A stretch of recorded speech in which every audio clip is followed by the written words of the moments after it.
I'd like to tell you about the strangest secret in the world. Some years ago, the late Nobel Prize-winning Dr. Albert Schweitzer was being interviewed in London, and a reporter asked him, "Doctor, what's wrong with men today?" And the great doctor was silent a moment, and then he said, "Men simply don't think."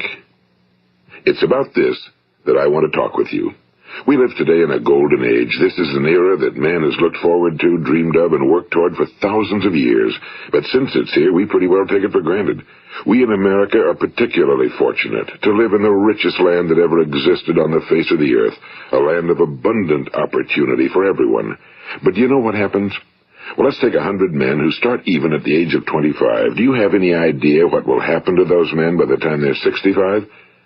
These 100 men who all start even at the age of 25 believe they're going to be successful. If you ask any one of these men if he wanted to be a success, he'd tell you he did. And you'd notice that he was eager toward life, that there was a certain sparkle to his eye, an erectness to his carriage, and life seemed like a pretty interesting adventure to him. But by the time they're 65, 1 will be rich. 4 will be financially independent. 5 will still be working. 54 will be broke. Now think a moment. Out of the 100, only 5 make the grade. Now why do so many fail? What has happened to the sparkle that was there when they were 25? What's become of the dreams, the hopes, the plans? And why is there such a large disparity between what these men intended to do and what they actually accomplished? When we say about 5% achieve success, we have to define success. And here's the best definition I've ever been able to find. Success is the progressive realization of a worthy ideal. If a man is working toward a predetermined goal and knows where he's going, that man is a success. If he's not doing that, he's a failure. Success is the progressive realization of a worthy ideal. Rollo May, the distinguished psychiatrist, wrote a wonderful book called Man's Search for Himself. And in this book he says, the opposite of courage in our society is not cowardice. It is conformity. And there you have the trouble today. It's conformity, people acting like everyone else without knowing why, without knowing where they're going. Now think of it. In America right now, there are over 18 million people 65 years of age and older. And most of them are broke. They're dependent on someone else for life's necessities. Now, we learn to read by the time we're 7. We learn to make a living by the time we're 25. Usually by that time, we're not only making a living, we're supporting a family. And yet by the time we're 65, we haven't learned how to become financially independent in the richest land that has ever been known. Why? We conform. And the trouble is that we're acting like the wrong percentage group, the 95 who don't succeed. Now, why do these people conform? Well, they really don't know. These people believe that their lives are shaped by circumstances, by things that happen to them, by exterior forces. They're outer-directed people. A survey was made one time that covered a lot of men, working men, and these men were asked, "Why do you work? Why do you get up in the morning?" 19 out of 20 had no idea. If you ask them, they'll say, well, everyone goes to work in the morning, and that's the reason they do it, because everyone else is doing it. Now let's get back to our definition of success. Who succeeds? The only person who succeeds is the person who is progressively realizing a worthy ideal. He's the person who says, I'm going to become this, and then begins to work toward that goal. I'll tell you who the successful people are. A success is the school teacher who's teaching school because that's what he or she wants to do. The success is the woman who's a wife and mother because she wanted to become a wife and mother and is doing a good job of it. The success is the man who runs the corner gas station because that was his dream. That's what he wanted to do. The success is the successful salesman who wants to become a top-notch salesman and grow and build with his organization. A success is anyone who is doing deliberately a predetermined job because that's what he decided to do deliberately. But only 1 out of 20 does that. That's why today there isn't really any competition unless we make it for ourselves. Instead of competing, all we have to do is create. You know, for 20 years, I looked for the key which would determine what would happen to a human being. Was there a key I wanted to know which would make the future a promise that we could foretell to a large extent? Was there a key that would guarantee a person's becoming successful if he only knew about it and knew how to use it? Well, there is such a key, and I've found it. Have you ever wondered why so many men work so hard and honestly without ever achieving anything in particular, and others don't seem to work hard and yet seem to get everything? They seem to have the magic touch. You've heard them say that about someone. Everything he touches turns to gold. And have you ever noticed that a man who becomes successful tends to continue to become successful?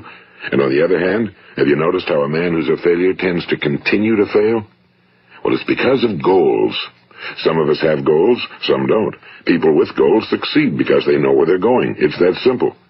Think of a ship leaving a harbor, and think of it with the complete voyage mapped out and planned. The captain and crew know exactly where it's going and how long it'll take. It has a definite goal. Now, 9,999 times out of 10,000, it will get to where it started out to get. Now, let's take another ship, just like the first, only let's not put a crew on it or a captain at the helm.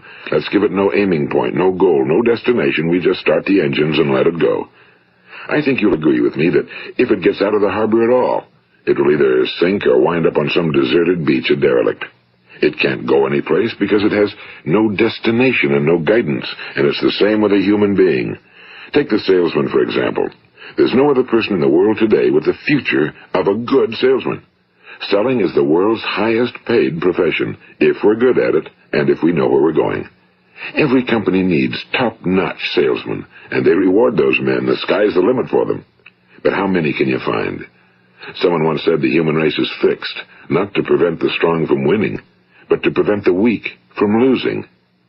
The American economy today can be likened to a convoy in time of war. The entire economy is slowed down to protect its weakest link, just as the convoy had to go at the speed that would permit its slowest vessel to remain in formation. That's why it's so easy to make a living today. It takes no particular brains or talent to make a living and support a family today. So we have a plateau of so-called security, if that's what a person's looking for. But we do have to decide how high above this plateau we want to aim. Now let's get back to the strangest secret in the world, the story that I wanted to tell you today. Why do men with goals succeed in life and men without them fail? Well, let me tell you something which, if you really understand it, will alter your life immediately. If you understand completely what I'm going to tell you from this moment on, your life will never be the same again. You will suddenly find that good luck just seems to be attracted to you. The things you want just seem to fall in line, and from now on you won't have the problems, the worries, the gnawing lump of anxiety that perhaps you've experienced before. Doubt, fear, well, they'll be things of the past. Here's the key to success and the key to failure. We become what we think about. Now let me say that again. We become what we think about. Throughout all history, the great wise men and teachers, philosophers and prophets have disagreed with one another on many different things. It's only on this one point that they are in complete and unanimous agreement. Listen to what Marcus Aurelius, the great Roman emperor, said. A man's life is what his thoughts make of it. Disraeli said this. Everything comes if a man will only wait. I've brought myself by long meditation to the conviction that a human being with a settled purpose must accomplish it, and that nothing can resist a will that will stake even existence for its fulfillment. Ralph Waldo Emerson said this, a man is what he thinks about all day long. William James said, the greatest discovery of my generation is that human beings can alter their lives by altering their attitudes of mind. And he also said, we need only in cold blood act as if the thing in question were real, and it will become infallibly real by growing into such a connection with our life that it will become real. It will become so knit with habit and emotion that our interest in it will be those which characterize belief. And he also said, if you only care enough for a result, you will almost certainly attain it. If you wish to be rich, you will be rich. If you wish to be learned, you will be learned. If you wish to be good, you will be good. Only you must then really wish these things, and wish them exclusively, and not wish at the same time 100 other incompatible things just as strongly. In the Bible, you read in Mark 9:23, if thou canst believe, all things are possible to him that believeth. My old friend Dr. Norman Vincent Peale put it this way, this is one of the greatest laws in the universe. Fervently do I wish I had discovered it as a very young man. It dawned upon me much later in life, and I found it to be one of the greatest, if not my greatest discovery outside of my relationship to God. The great law, briefly and simply stated, is that if you think in negative terms, you will get negative results. If you think in positive terms, you will achieve positive results. That is the simple fact, he went on to say, which is at the basis of an astonishing law of prosperity and success. In 3 words, believe and succeed. William Shakespeare put it this way: our doubts are traitors and make us lose the good we oft might win by fearing to attempt. George Bernard Shaw said, people are always blaming their circumstances for what they are. I don't believe in circumstances. The people who get on in this world are the people who get up and look for the circumstances they want, and if they can't find them, make them. Well, it's pretty apparent, isn't it? And every person who discovered this for a while believed that he was the first one to work it out. We become what we think about. Now, it stands to reason that a person who's thinking about a concrete and worthwhile goal is going to reach it, because that's what he's thinking about, and we become what we think about. Conversely, the man who has no goal, who doesn't know where he's going, and whose thoughts must therefore be thoughts of confusion and anxiety and fear and worry, becomes what he thinks about. His life becomes one of frustration and fear and anxiety and worry. And if he thinks about nothing, he becomes nothing. Now, how does it work? Why do we become what we think about? Well, I'll tell you how it works as far as we know.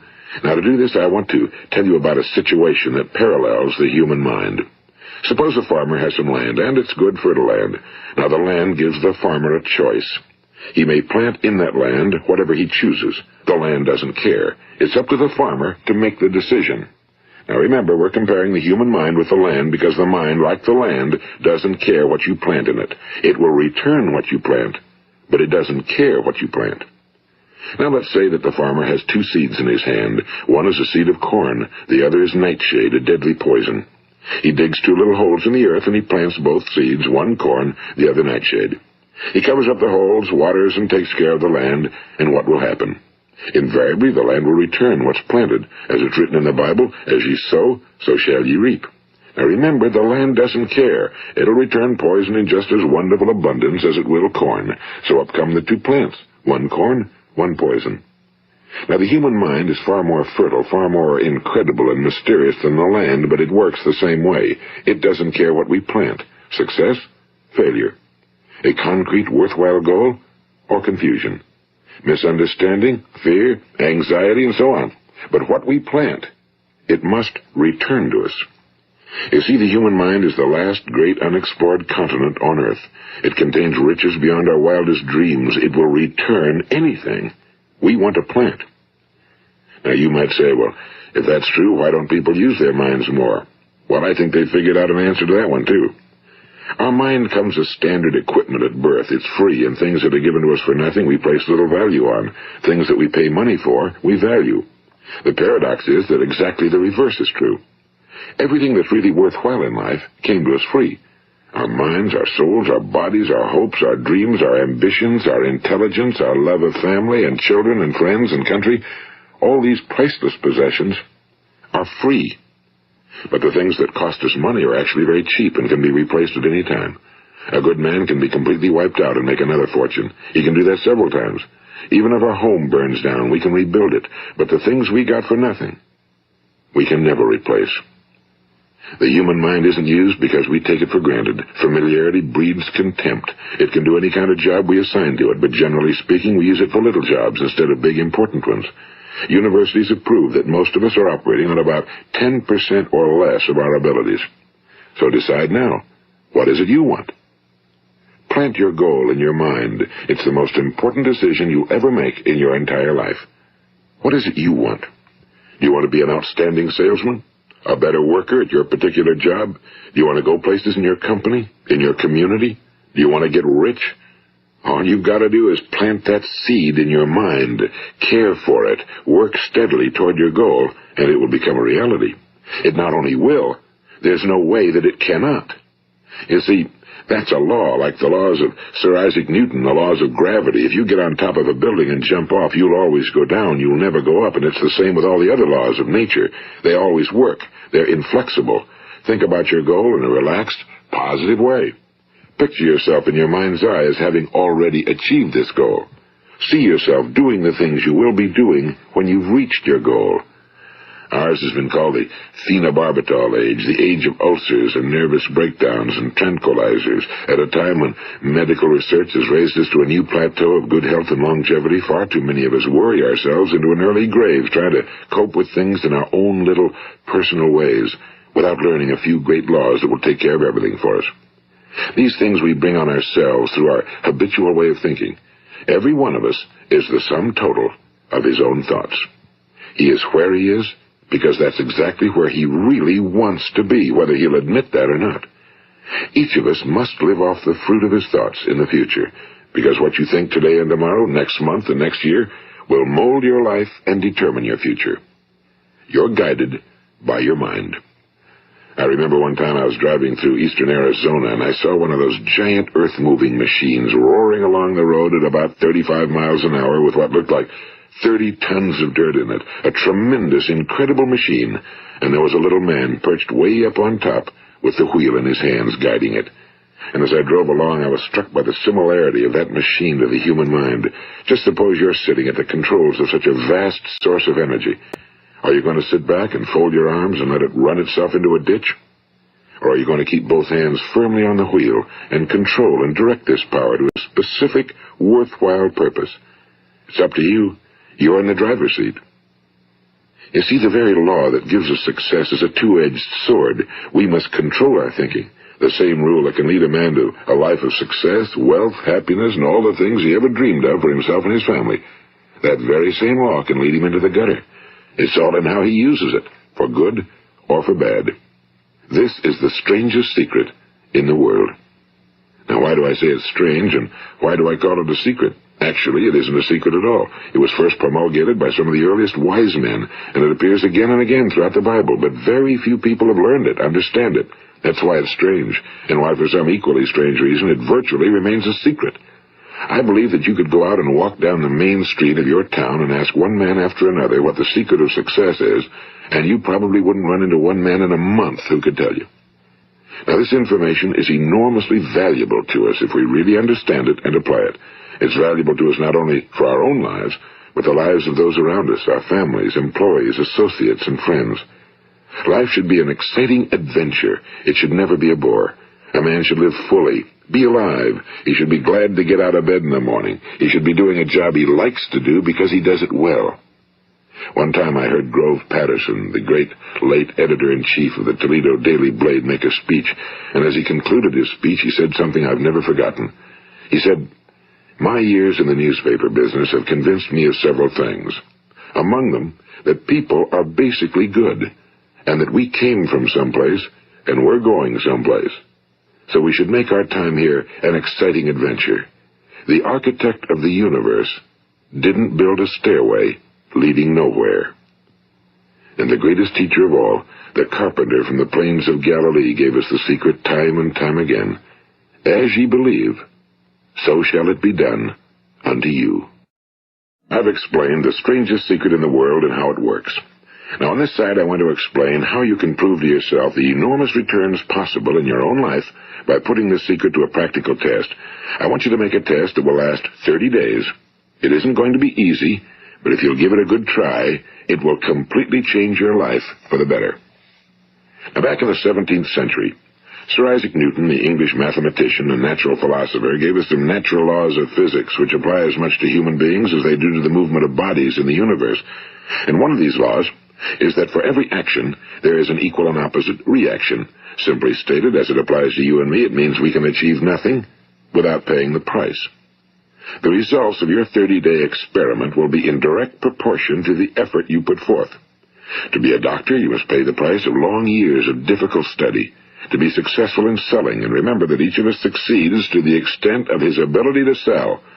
Selling our families on our ideas, selling education in schools, selling our children on the advantages of living the good and honest life, selling our associates and employees on the importance of being exceptional people. To, of course, the profession of selling itself. But to be successful in selling our way to the good life, we must be willing to pay the price. Now, what is that price? Well, it's many things. First, it's understanding emotionally, as well as intellectually, that we literally become what we think about, that we must control our thoughts if we're to control our lives. It's understanding fully that as ye sow, so shall ye reap. Second, it's cutting away all fetters from the mind and permitting it to soar as it was divinely designed to do. It's the realization that your limitations are self-imposed and that the opportunities for you today are enormous beyond belief. It's rising above narrow-minded pettiness and prejudice. And third, it's using all your courage to force yourself to think positively on your own problem, to set a definite and clearly defined goal for yourself, to let your marvelous mind think about your goal from all possible angles, to let your imagination speculate freely upon many different possible solutions, to refuse to believe that there are any circumstances sufficiently strong to defeat you in the accomplishment of your purpose, to act promptly and decisively when your course is clear, and to keep constantly aware of the fact that you are, at this moment, standing in the middle of your own acres of diamonds, as Russell Conwell used to point out. And fourth, save at least 10% of every dollar you earn. It's also remembering that no matter what your present job, it has enormous possibilities, if you're willing to pay the price. Now let's just go over the important points in the price each of us must pay to achieve the wonderful life that can be ours. It is, of course, worth any price. 1. You will become what you think about. 2. Remember the word imagination and let your mind begin to soar. 3. Courage. Concentrate on your goal every day. 4. Save 10% of what you earn. And 5. Action. Ideas are worthless unless we act on them. Now, I'll try to outline the 30-day test I want you to make. Keep in mind that you have nothing to lose by making this test and everything you could possibly want to gain. There are 2 things that may be said of everyone. Each of us wants something, and each of us is afraid of something. I want you to write on a card what it is you want more than anything else. It may be more money. Perhaps you'd like to double your income or make a specific amount of money. It may be a beautiful home. It may be success at your job. It may be a particular position in life. It could be a more harmonious family. Each of us wants something. Now write down on your card specifically what it is you want. Make sure it's a single goal and clearly defined. You needn't show it to anyone, but carry it with you so that you can look at it several times a day. Think about it in a cheerful, relaxed, positive way each morning when you get up, and immediately you have something to work for, something to get out of bed for, something to live for. Look at it every chance you get during the day and just before going to bed at night. And as you look at it, remember that you must become what you think about, and since you're thinking about your goal, you realize that soon it will be yours. In fact, it's yours really the moment you write it down and begin to think about it.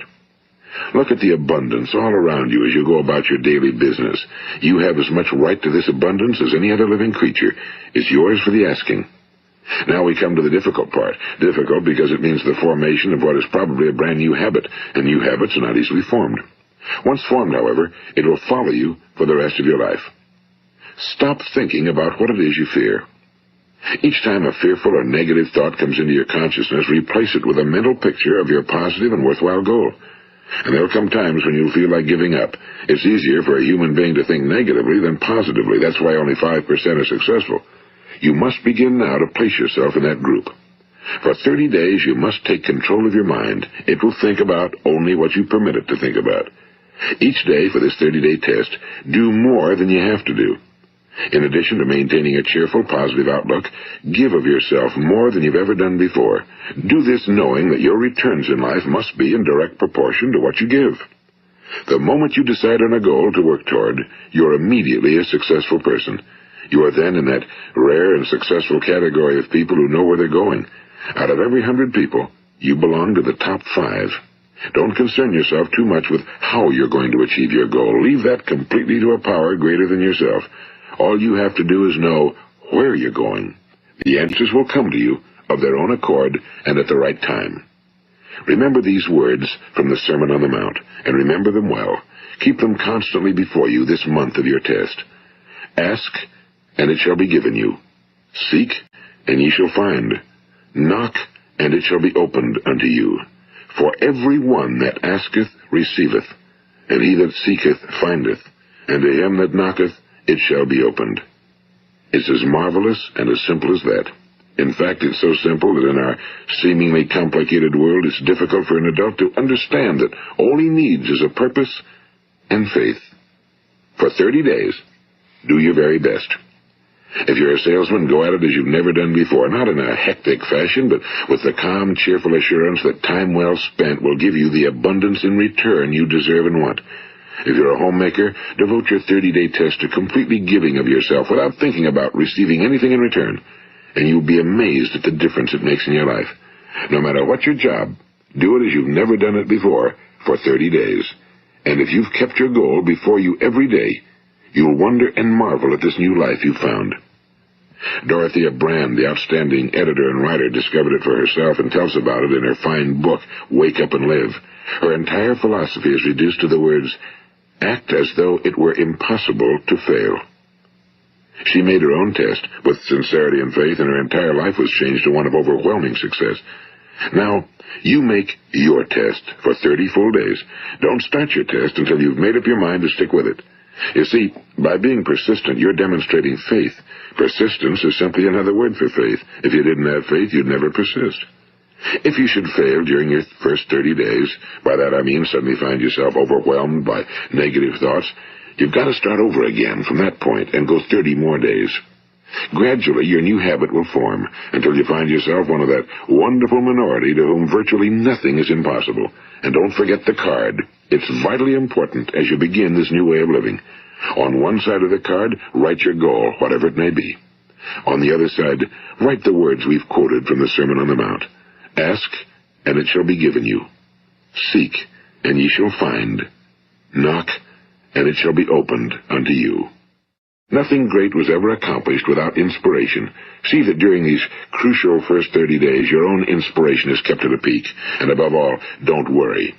Worry brings fear, and fear is crippling. The only thing that can cause you to worry during your test is trying to do it all yourself. Know that all you have to do is hold your goal before you. Everything else will take care of itself. Remember also to keep calm and cheerful. Don't let petty things annoy you and get you off course. Now, since making this test is difficult, some will say, why should I bother? Well, look at the alternative. No one wants to be a failure. No one really wants to be a mediocre individual. No one wants a life constantly filled with worry and fear and frustration. Therefore, remember that you must reap that which you sow. If you sow negative thoughts, your life will be filled with negative things. If you sow positive thoughts, your life will be cheerful, successful, and positive. Now, gradually, you will have a tendency to forget what you've heard on this recording. Play it often. Keep reminding yourself of what you must do to form this new habit. Gather your whole family around at regular intervals and listen to what's been said here. You know, most men will tell you that they want to make money without understanding the law. The only people who make money work in a mint. The rest of us must earn money.